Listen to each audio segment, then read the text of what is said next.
Okay, episode number 6. This will be the bookmobile episode. I probably haven't shown you this little helmet I got, foldable helmet, but it's the only helmet that will allow me to fully look around with race hood on so I can see all around me. And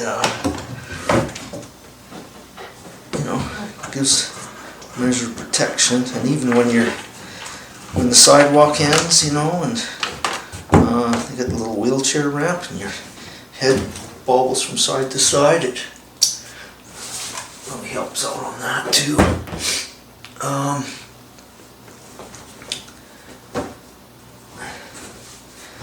Okay, so not a heck of a lot on the velomobile on this episode.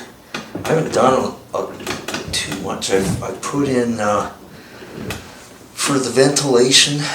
I've changed part of the 2.5-inch flexible corrugated vent with a 3-inch diameter mailing tube to get the air to go through a bit easier, and I've painted the mailing tube in and out so it won't absorb moisture.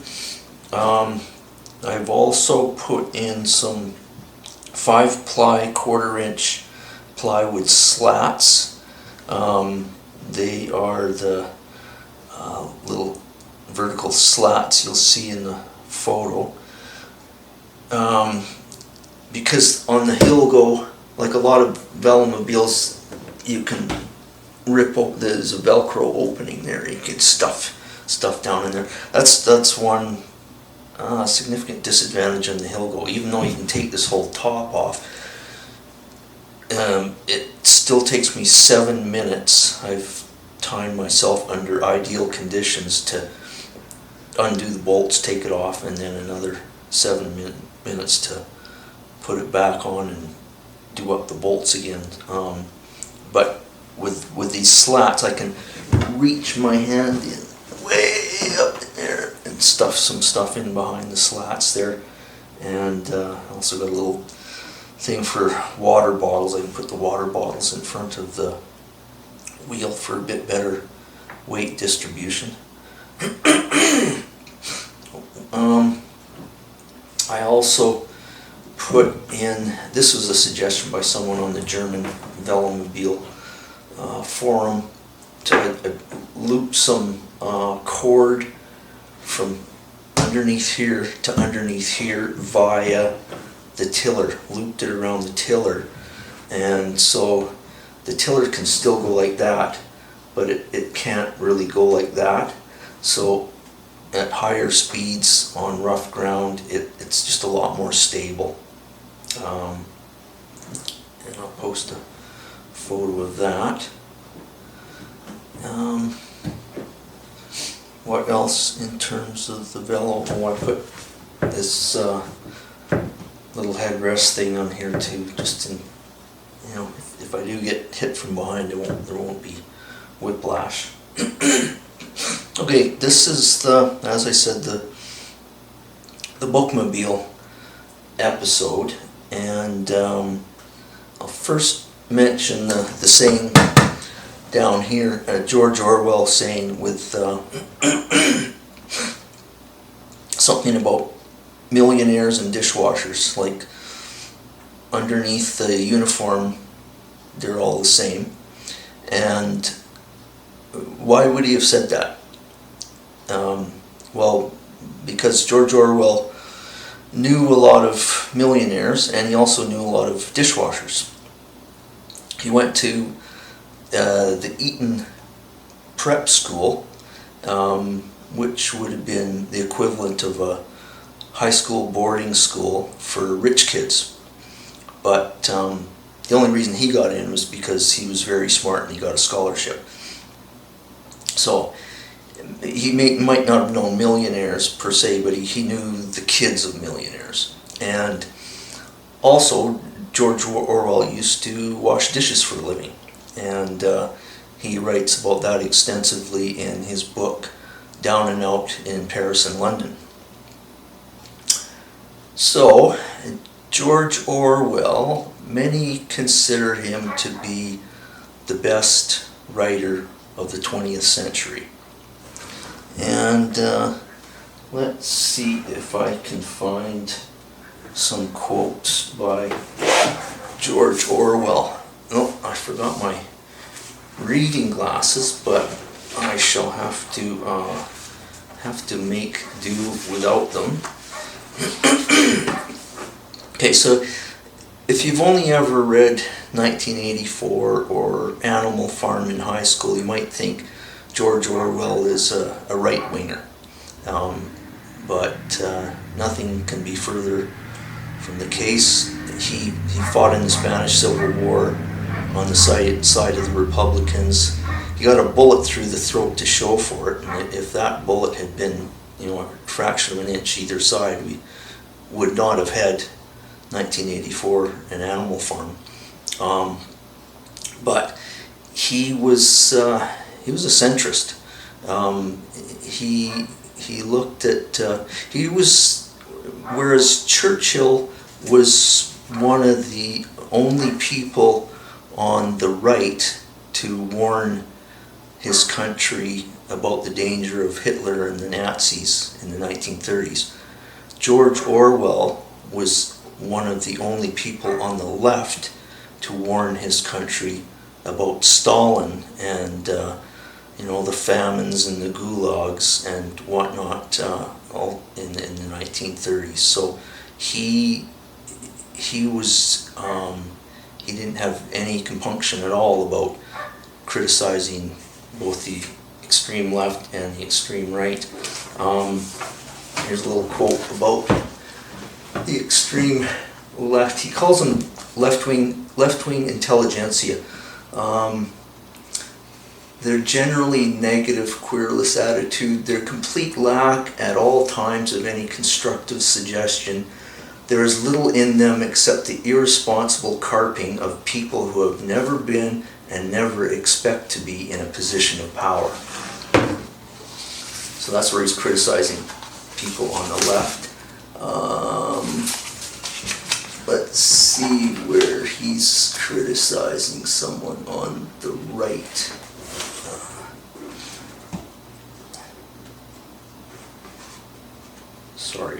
Here we go.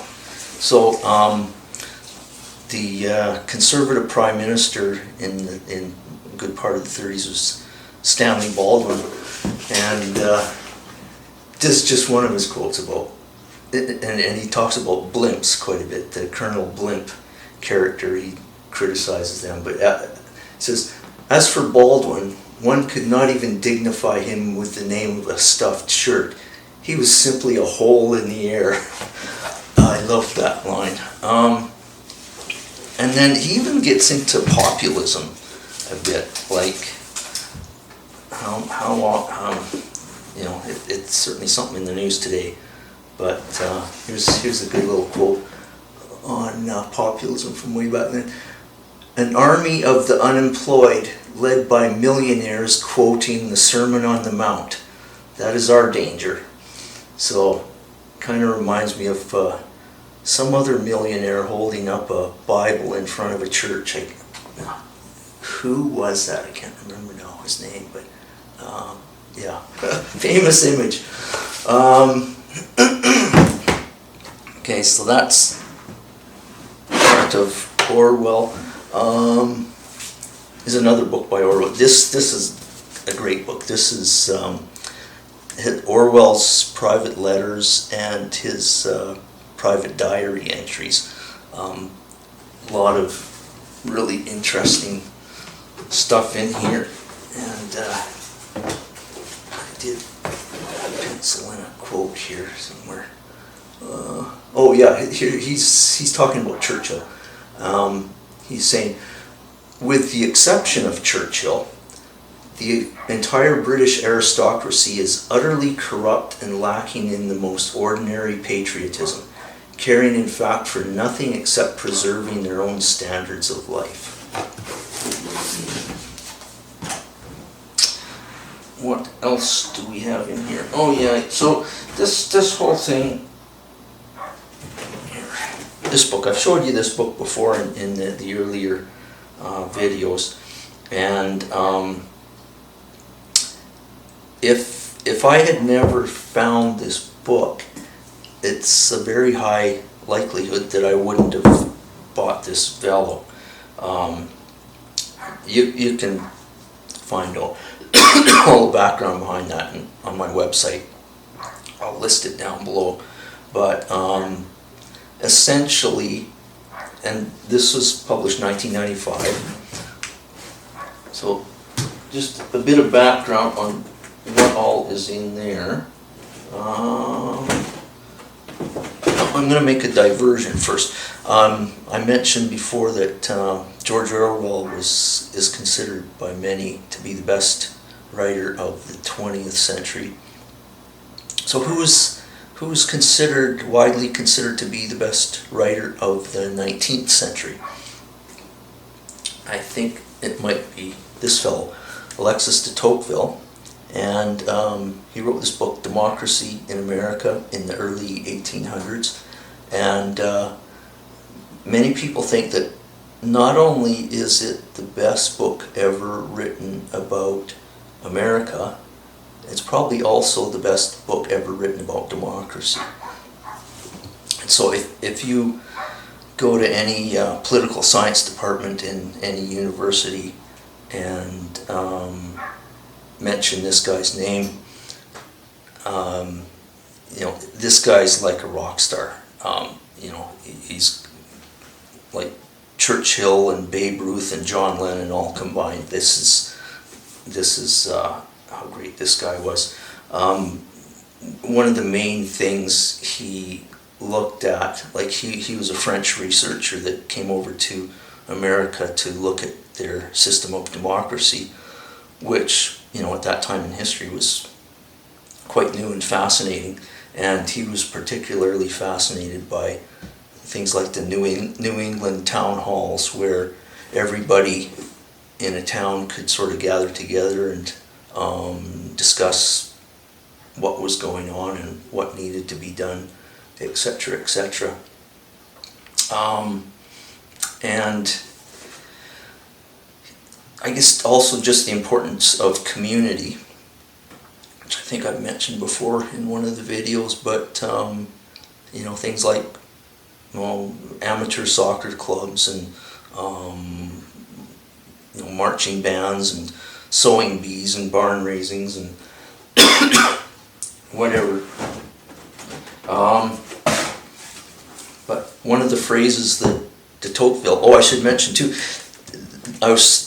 30 years ago, I was so impressed with this guy, or 25 years ago, I wrote some poetry and rhyming poetry, and I mentioned de Tocqueville in it a couple times, so I'll post that, and it's also on my website. And one of the phrases that Tocqueville came up with is this habits of the heart. And this book here is, it's no exaggeration to say that it really changed my outlook on life. Like when I was in the early 90s in university, I thought, the cure to all the world's ills would be some sort of technocratic solution. But I came across this, and it really impressed on me that no, the real solution has to do with how we treat each other and how we make decisions concerning our lives. Like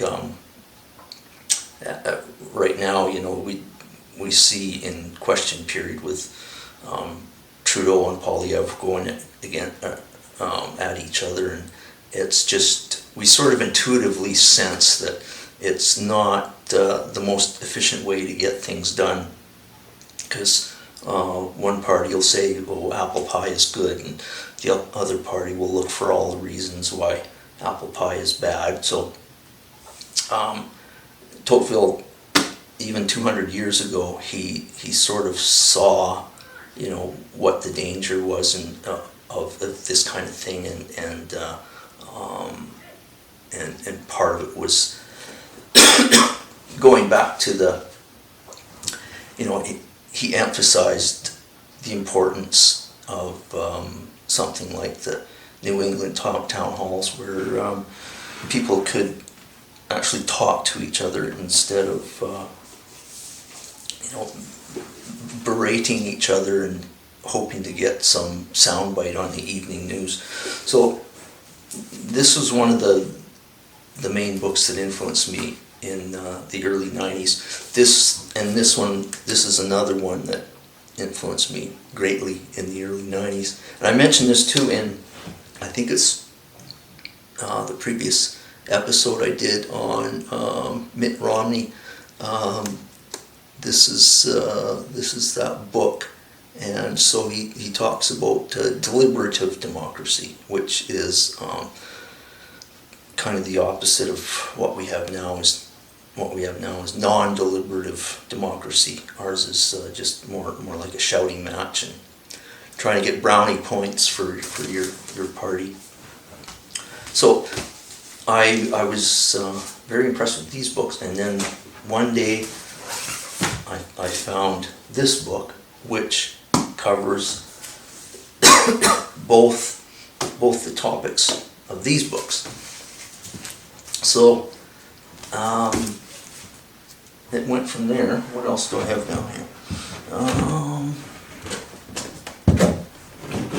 This one. Oh, this one. The guy that wrote this book, James Fishkin, on the deliberative democracy, that's no longer in print, but this one is. And I certainly recommend this one. It's about deliberative polling, and really good book. And the most couple recent books, I'm always on the lookout for books relating to governance and social issues, and how we can become a better, more cohesive society. This book was published just, I think, this year or last year. The Civic Bargain: How Democracy Survives.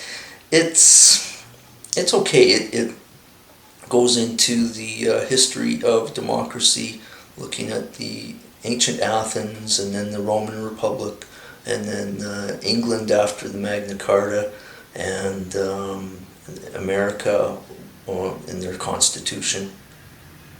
So it's good in that way. In fact, it's really interesting that way. But it doesn't, even though Fishkin, this author, is mentioned in the bibliography, he's not mentioned in here, and neither are his ideas really mentioned in here. So it's kind of, it's okay, but come back to that in a sec. This one is really good. Why Not Moderation? Letters to Young Radicals by Aurelian Tritu.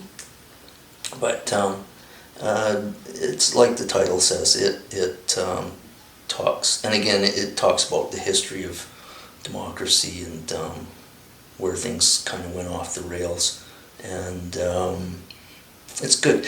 The very first sentence in this book is a quote by none other than this Alexis de Tocqueville.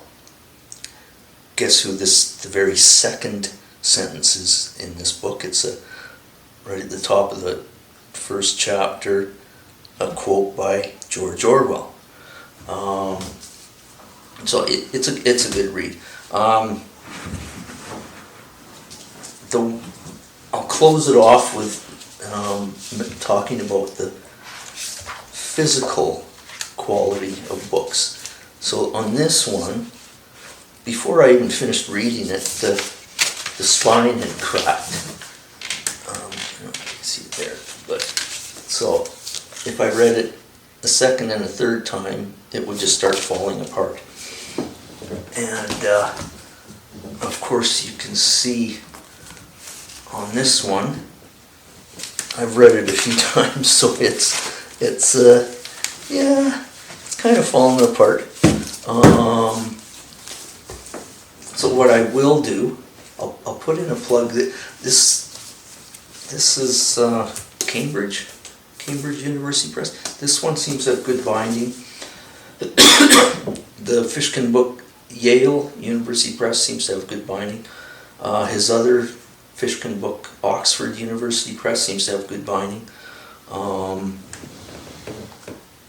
But if you want really good bindings that are going to last forever, both these Orwell books are from the Folio Society, and you could read these things every day for 1,000 years, and you know, the binding would still hold up. They are rather expensive books, but you get what you pay for, right? I will try and get out of here without toppling anything over, and if I break a hip, please try not to laugh.